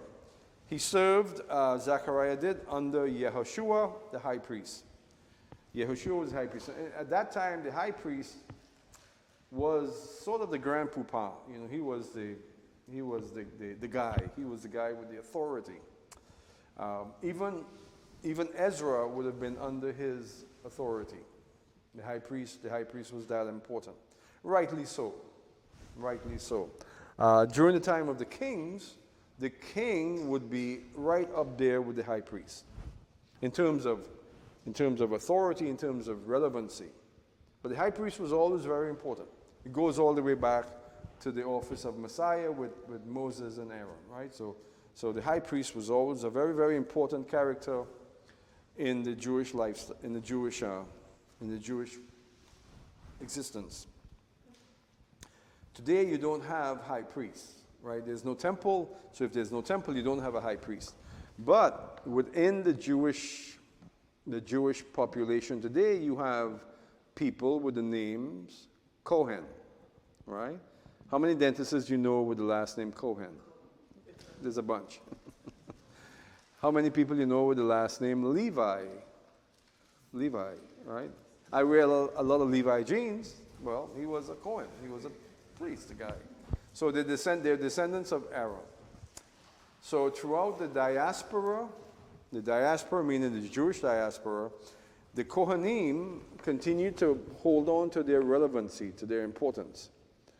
Even in the diaspora, even though there were no temple, so the high priest didn't have an opportunity to function. Some of the families that were Kohanim, such as the Abravanels of Spain and Portugal, the Abravanels, they claimed to be descendants of David and also Kohanim. So they claimed to be the most important Jewish family possible. They were both descendants of David and Kohanim, the Abravanels. Yes? John's father, Zechariah, was he a high priest? John the Baptist. Yeah. Yes, he was a Zedekite. And so was John. John was a Zedekite. Yeah. That's why his name was Zechariah, after the prophet Zechariah, who was a Zedekite priest. And the tradition was to be carried on with his son, right? His son was going to be the new Zechariah, who would definitely be the high priest. The office of the high priest was divided up in orders, certain orders by the time of the Second Temple period. And that was instituted by Ezra, that you would have orders, certain families. And every family would have an order, an opportunity, or a period when they will serve as high priest. So Zechariah was of the order of Abihail. That was the name of the order of Abihail. Abihail was certainly a descendant of Zechariah, the father of John the Baptist. So if you look in the lineage, you might be able to discover who Abihail was. He was certainly a Cohen, a Zedekite priest, who gave birth to that particular order that John the Baptist descended from. All right, so let's talk a little bit more about what more could we say about Zechariah. He ministered more or less at the same time with Haggai. His message was more involved, broader, more established than Haggai's. All right, let's talk about Malachi or Malachi. Malachi, he came along a little following after Zechariah. I don't know how much further on he came. Maybe, I don't know, someone can do the research, maybe 75, 100 years or something. Maybe not that much. But Malachi, his ministry came following Zechariah. We don't have any information at all about who he was, where he came from, or who his family was, or anything. Likely he was not a returning. Likely he was a Jerusalemite whose family stayed in Jerusalem even after the diaspora. And we say that because there's nothing known of him. Malachi is just a prophet. So we don't know if he was a Kohanim. I tend to believe that he was. I tend to believe that because his message was rigidly and focused and directly focused on the Kohen, the priests. So when you look at the book of Malachi or Malachi, 80% of his message was directed towards the priesthood. And it was directed towards the fidelity of the priesthood. That the priesthood was even at that time corrupt. They were not up to the Ezra Harabi standard. That the priesthood was lagging behind in righteousness. Now, you know, the rebuke about keeping the tithes and not giving the tithes where the tithe belong and so on. That wasn't for all of Israel. That was for the priests. The priests were involved in things that they should not have been involved in. So Malachi's message was to strengthen and to firm up the priesthood. You'll study the book of Malachi and you'll see this. So the message of Malachi we find in some ways are very much related to us. In fact, just about every teacher or preacher that preaches on tithing goes straight to Malachi, right? How have you robbed me? Well, tithes and offerings. How many times you've been in a church where the preacher would preach from Malachi? I mean, yeah. I mean, it's you know, churches tend to get in debt a lot, get themselves, you know, way beyond where they should be in terms of debt. And what happens is the preacher has to get up and preach on Malachi, how the people are robbing God with their tithes and offerings. Again, how many times have you heard that? Marian, how many messages have you heard that were centered around? Quite a few, right. So it's a shame, right? But when you take it in its proper context, you cannot apply that message to Malachi's message.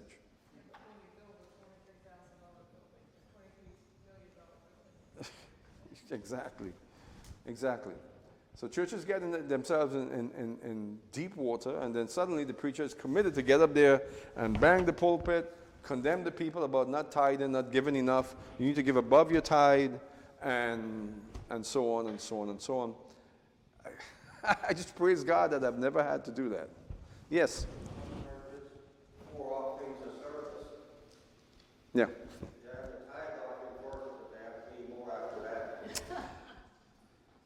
It's a shame, though. It's a shame because they don't have the courage to preach and to teach. Well, no, in regards to giving, right? In regards to giving. The first century church didn't tithe. They didn't. Tithing in the first century church was exclusive to the temple. You know, Jesus stood at the temple and he saw everyone coming up and giving their tithes of mint and cumin, you know, wheat and barley. They were tithing from their excess, what they had gained, giving their 10% to the temple, because the tithe always went to the temple. And of course, you know the story of the woman, the widow's mite. What did she give? She gave everything. She didn't take her mite and cut it into 10 equal parts and give 10% of it.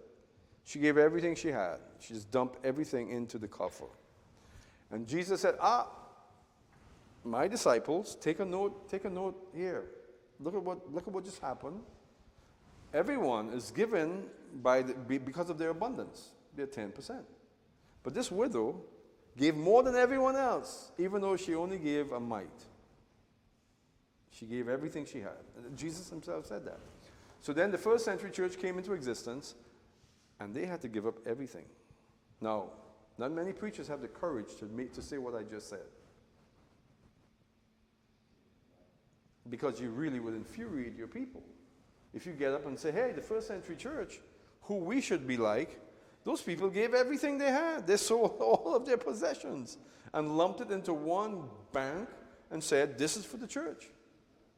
And so much so, God was so pleased with that when Ananias and Sapphira kept their 10%, what happened? God made a statement. So I will boldly declare that. I would stand up and preach on that, because I don't care about upsetting you about money. It's not such a big deal with me. Yes, the first century church, they gave everything. Didn't hold anything back.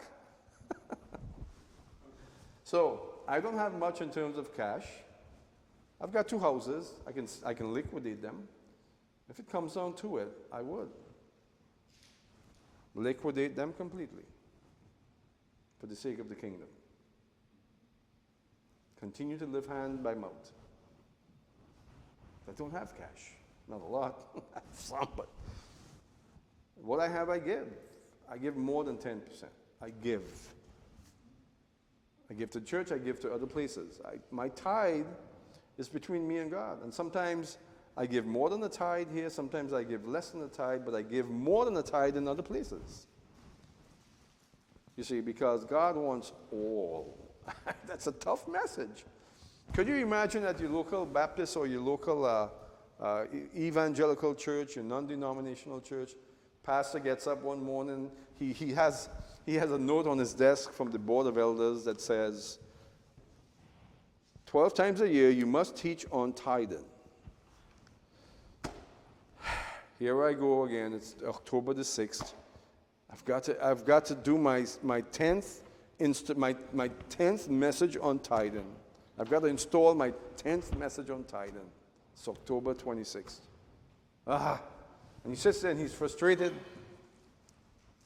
He's frustrated because he just read the book of Acts. And he read about the widow's mite. And he's convicted. Because he just read about the widow's mite, what Jesus said about the widow. And he just read the book of Acts, and he's seen with his own eyes, my. This concept of tithing really has everything to do with the temple. And what God expects from us is more. The widow's mite. How could I get up and talk about tithing, even though the board of elders want me to do this, and if I don't, I might lose my job? But you know what? He says, I'm going to throw caution to the wind. I'm going to preach what the Holy Spirit's been showing me. I'm going to get up and proclaim what God has been showing me from His Word. He loses his job. Come Monday morning, the Board of Elders had an emergency meeting on Sunday night and determined that he upset too many people in the congregation in making the bold statements that he made. He got up and said, don't put hope in your retirement. Don't trust in your bank accounts. God wants every bit of you, and that means your money as well. He gets up and it's an anointed message. And the anointing the anointing infuriated the congregation because he was saying things that they didn't want to hear. Lost his job. Could you believe a scenario like that can take place? Absolutely, it can take place. Absolutely, it can take place. I venture to say that it has happened before. The Word of God is clear about giving, and giving as it relates to the first century church. Very clear. God wanted it to be so clear that he gave us the story with Ananias and Sapphira. How clear is that? So, it's a very unpopular message, but it's also biblical. You have an obligation to provide for yourself and for your family. In excess, do you have an obligation to provide for yourself? In excess? No. You don't have an obligation to provide in excess for yourself. God is your excess. He takes care of what you don't have. He takes care of what you need. So if you have an excess, you should give in excess. And that's the book of Acts model. That's what we have in the book of Acts. So Malachi, all right. So I've never teached a message. I've never taught a message on tithing ever. Talked about it here and there, but I did in fact teach a couple times concerning first century giving, and that message hit the ground like bricks. The pins were falling and sounding like bricks. Anyway, I survived it. I wasn't fired, so hey, it was good. All right, so then we'll also in this course, Prophets 4, we will look at Ezra. I already spoke quite a bit about Ezra. He was a great reformer, a great leader, a great teacher. Again, much of Christianity owes its existence to Ezra. That sounds bizarre, doesn't it? That sounds bizarre, but it's absolutely true. Absolutely true. Much of Christianity, I, as a believer, having the Word of God before me, I owe quite a bit of that reality to what Ezra did and his faithfulness to God. Because Ezra was a faithful teacher, a faithful leader. Who was Ezra? He was one of the returnees from Persia. He was a natural leader. He was recognized as such, as being a natural leader, a real leader, and chosen by the king of Persia to go back to Jerusalem and begin the process of the rebuilding of Jerusalem, the rebuilding of the temple. And he was a great reformer. He came back and he implemented incredible reforms. Again, the Pharisaic movement was as a result of his direct involvement. And then Nehemiah. Who was Nehemiah? He was a cupbearer. You know what a cupbearer is, right? He holds a wine glass. He was a cupbearer for one of the kings of Persia. I'm not sure which one of the kings he was a cupbearer for, but he was a cupbearer. A eunuch, more than likely a eunuch. The cupbearers had to be trusted with the queens and the concubines. Had to be trusted, so the cupbearer would, in most cases, be a eunuch. The king would see to it that the cupbearer wasn't a threat to him in any way at all. So this was Nehemiah. And Nehemiah was chosen by the king of Persia to go back to Jerusalem and be a part of the effort in the rebuilding of Jerusalem. He recognized that Nehemiah had good leadership skills and that he would be a good asset to Ezra, and so Nehemiah was sent back to work alongside Ezra. Some interesting points concerning Nehemiah. It was in the book of Nehemiah that we began to see the reestablishment of biblical festivals. Right? Nehemiah said to Israel, "The joy of the Lord is your strength." Now, prior to him saying that, he had noticed that leading up to Sukkot, a festive time, the people of Jerusalem were depressed. They were having difficult times dealing with the condition of Jerusalem and the hardship that they were experiencing. And so he came along and says, why are you gloomy? Why are you downcast? The joy of the Lord is your strength.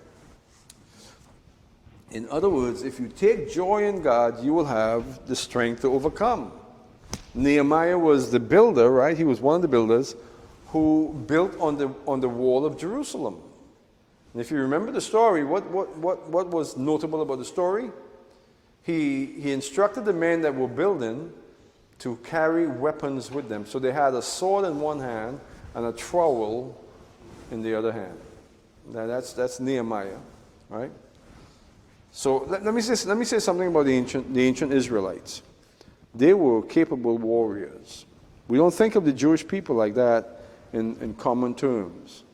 But they were incredible warriors. Goes all the way back to Abraham.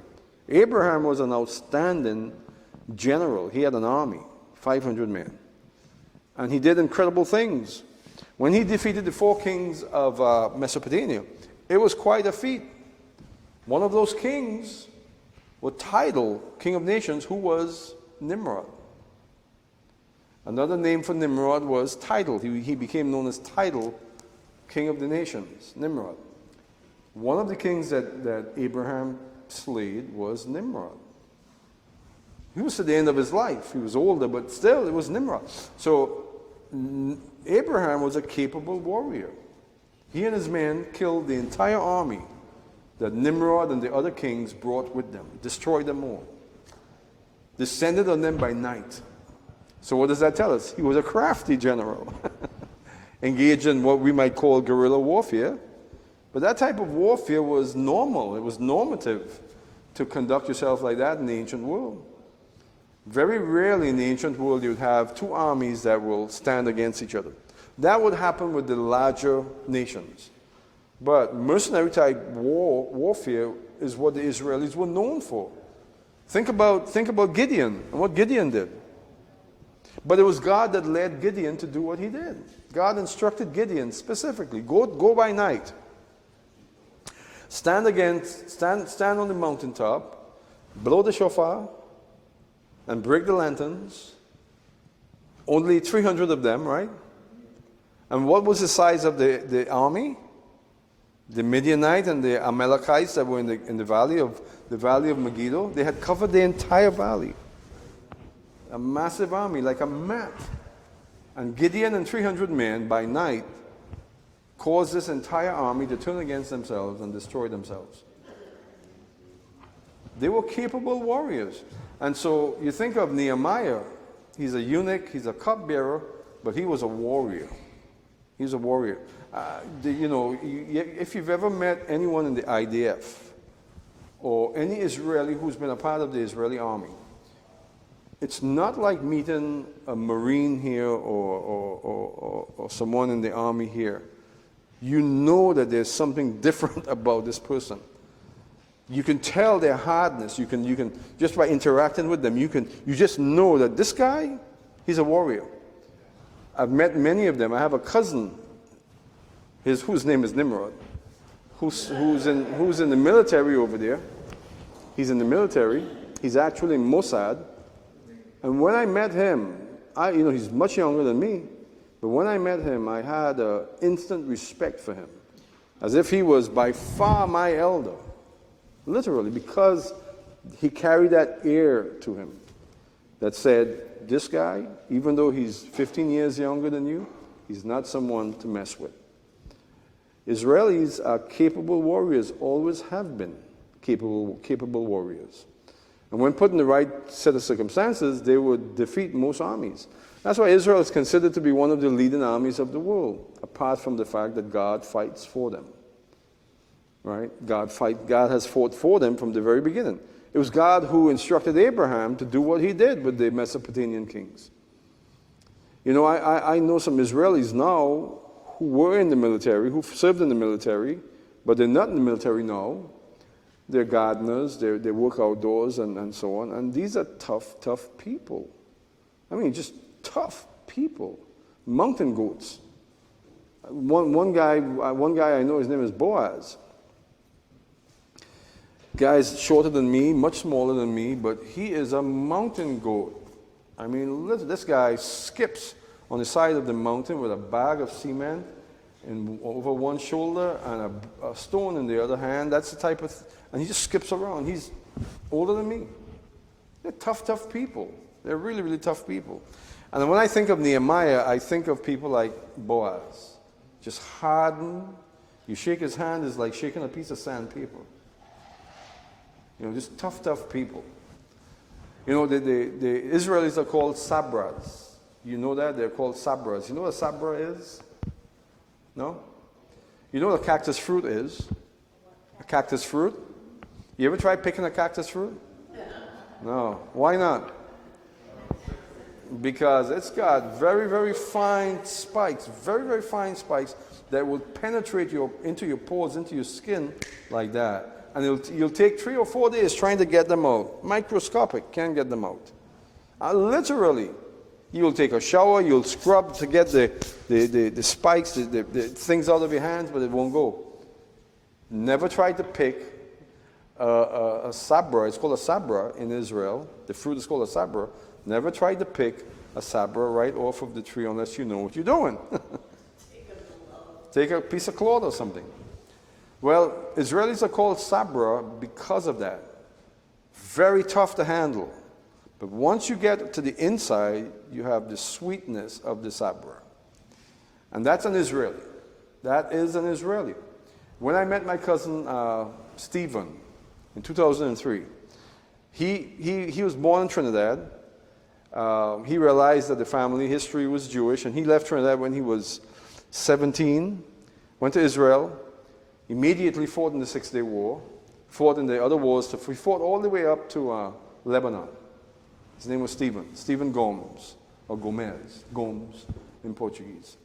Stephen Gomes, I met him in 2003. He had PTSD really bad because of the wars. I mean, he was really stricken with PTSD badly. And you can tell. But he was hard on the outside, tough on the outside. But when I got to know him at his house, when I sat with him, he was sweet, he was kind, he was really gentle. But in the community, he has this respect, you know, because they know, first of all, he's crazy, out of his mind, nuts. He served in all the wars. Not someone you want to mess with, right? He's a sabra. His son is a sabra, Nimrod, who is a Mossad agent, works in Jerusalem undercover. When I met Nimrod, he was the most serious character I've ever met. We drove from Kedumim all the way to Tel Aviv. The guy didn't say a word. He was just stoic. They had a problem. We stopped at an Arab community because he had a problem with a tire. So he pulled into a shop. It was as if all the guys in the shop knew him. They were all Arabs. It was as if they all knew him and they had much respect for him. Because they started running around to do whatever he wanted. And when he popped the trunk and pulled the cover where the spare tire was, all I saw were weapons. Just the trunk was laden with all kinds of weapons. And I'm saying, boy, I'm sure glad you have the weapons, because all that's around us right now are Arabs. But the Arabs were sort of instinctively respectful of him. Got back in the car, we went to Tel Aviv, took us out to dinner that night, and he was the nicest guy. Once he put away that veneer of being a Mossad agent. You know, he put on his yarmulke, he relaxed, he got showered, he got changed, went out for dinner. It was wonderful. He took me to a place where Mossad agents would go for dinner. And the food was incredible. The food was out of this world. It was incredible. But he was the same way. He was a sabra to the bone. Even though my cousin Stephen wasn't born in Israel, he was a sabra. In that he was really tough on the outside, but soft and sweet and tender on the inside. That's the Israeli way. That's the Israeli way. Tough as nails on the outside, but soft and sweet on the inside. I spoke with an Israeli friend of mine today. She lives in Hebron. And she was telling me how tough it was with COVID, how terrible it was. Even though the COVID wasn't really striking the community strongly, the regulations were just crushing them. Because Israel is a socialist country. They're socialists. And they're applying all of these regulations, all of these restraints on the Israeli people. And she said it's really tough. And the only reason she said that people are surviving it is because they're Israelis. They're Israelis, and that's why they would survive it. Because Israelis are tough people. So Nehemiah is kind of like that. He's this incredibly tough guy, building the wall in Jerusalem. You know, we think, okay, so he built the wall in Jerusalem. How tough that could have been. Listen, those stones are not light. I gotta tell you, you know, I've moved many stones in Israel. I've built many walls and terraces. Those stones I think they're heavier in Israel than they are here. I think they are. I consider myself pretty strong, right? Fair, average strength, you know. I'm for 58 years old. I'm not weak. So I go there and I'm rolling these huge stones about that wide, that wide, and this thick, and I'm rolling them into place. Boom, boom, and here comes Boaz. Boaz, he comes and he looks at me and he says, No. That's not good. That's not good. Move it here. Move it here. So and he just says, what? Move. And I'm like, so you think of these guys building walls, and you say, okay, so Nehemiah was a wall builder. No, those guys were tough. Those guys were tough as nails. And the book of Hadassah, or the book of Esther, we'll also look at the book of Esther. Of course, Esther's name is Hadassah. We talked about this over the weekend. There's a wonderful allegorical picture there for us in the book of Esther. It's a beautiful story as it relates to the symbolic value of it, and we'll talk about that. Esther is a very important book in the Bible. It is the only book in the Bible where God or any reference to God, faith or prayer, is omitted. But here's what I want to tell you. The reality of God's direct involvement is so evident in the book of Esther. In other words, the story of Esther could have never existed or would have never existed if God's hand was not on every page of the book of Esther. He was directly involved in all of it. He orchestrated it. He was behind it. And yet he's not mentioned at all. So the Jewish people say in response to that's because the book of Esther is a book of hidden miracles. And there's a mystery in the book of Esther, and that's why there's no mention of Hashem, there's no mention of God in it. And they're correct. There is a hidden miracle in the book of Esther. There is a hidden mystery in the book of Esther. And that hidden miracle, that hidden mystery has to do with the church. Because we are Esther. The church is Esther. And that's going to be revealed, and when they see it, they will rejoice. And Haman will be destroyed. Haman will be destroyed. So next week we'll get into more of this. We'll start looking at the book of, possibly the book of Zechariah first. We'll see. All right, so we're on our way. We're off and running.